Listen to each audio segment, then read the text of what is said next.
O jogo 7. O jogo 7, eu costumo dizer que ele é sinistro.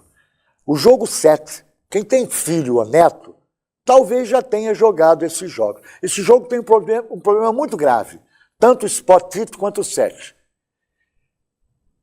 Só jogue com crianças de 8 a 15 anos se eles forem seus filhos ou seus netos, porque o seu ego vai ser massacrado. Você não vai ganhar nenhuma partida de qualquer criança de 8, 9 até 15 anos. Então, para não correr o risco de você esganar o infeliz, só jogue com seu filho ou seu neto, porque aí você vai dizer, oh, ele é tão inteligente. Cuidado, experiência própria.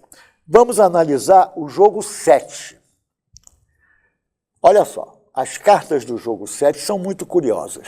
E isso remete a um problema muito bonito de matemática que está por trás da criação desse jogo.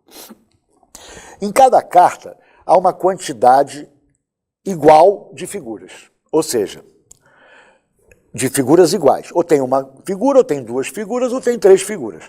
Se tem duas figuras, elas são iguais. Se tem três figuras, elas são iguais. Qual é a segunda característica? É a forma que você pode escolher.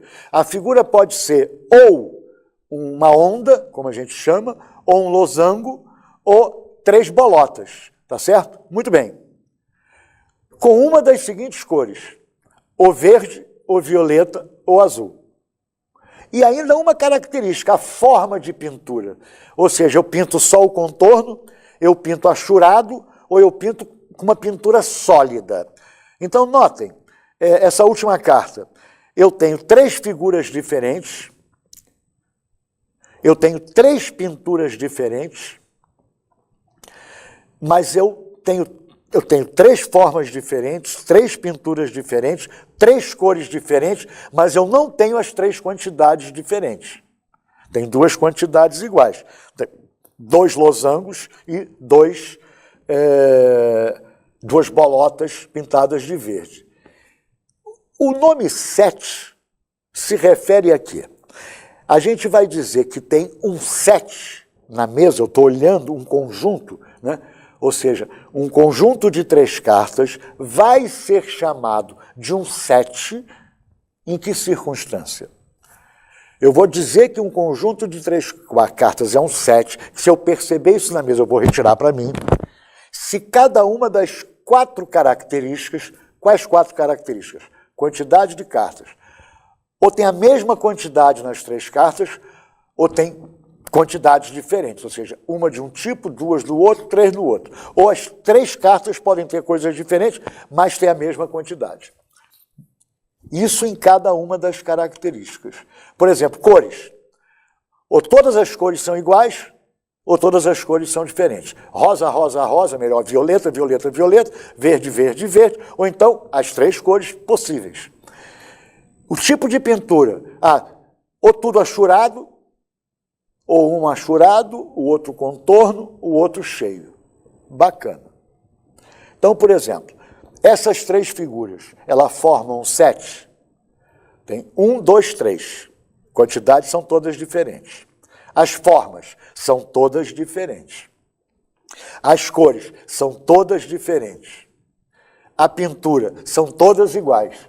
Tudo achurado. Opa, então essas cartas formam 7. Então, na verdade, a gente distribui 12 cartas na mesa e o primeiro cara que sacar um 7 dentre as 12 cartas leva para si aquele bolinho. Esse é o espírito do jogo. Outro exemplo. Isso não é um 7. Por que isso não é um 7? Porque tem quantidade 1, 2, 2. Ou seja, as quantidades não são a mesma nas três cartas, tampouco são todas diferentes entre si. A última, o último trio de cartas, será que isso é um 7?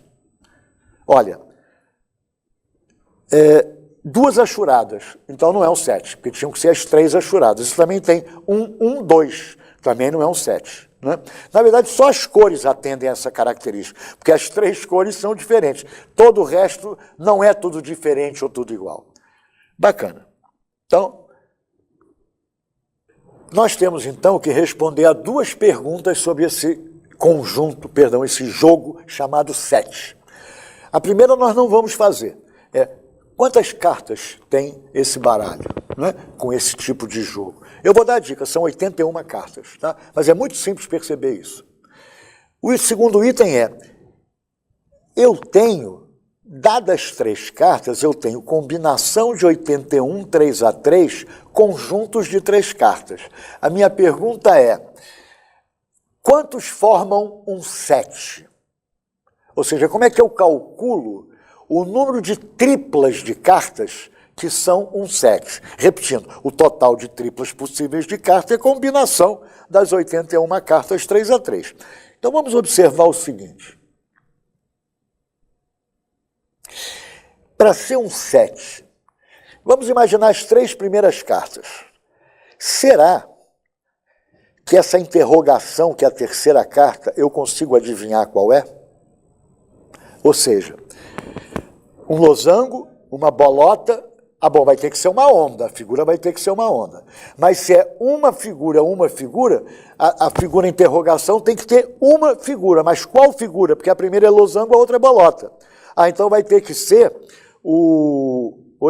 a onda, né? Então vai ter que ser a onda. A cor já tem violeta, vai ter que ser violeta também. Gozado, está parecendo que, dado um par de cartas, a terceira, para formar um 7, fica univocamente determinada, porque são só 3 alternativas. Se você botou 2 cartas na mesa, ou para uma certa característica, elas são iguais, então a terceira carta vai ser igual também, vai ter que ser igual.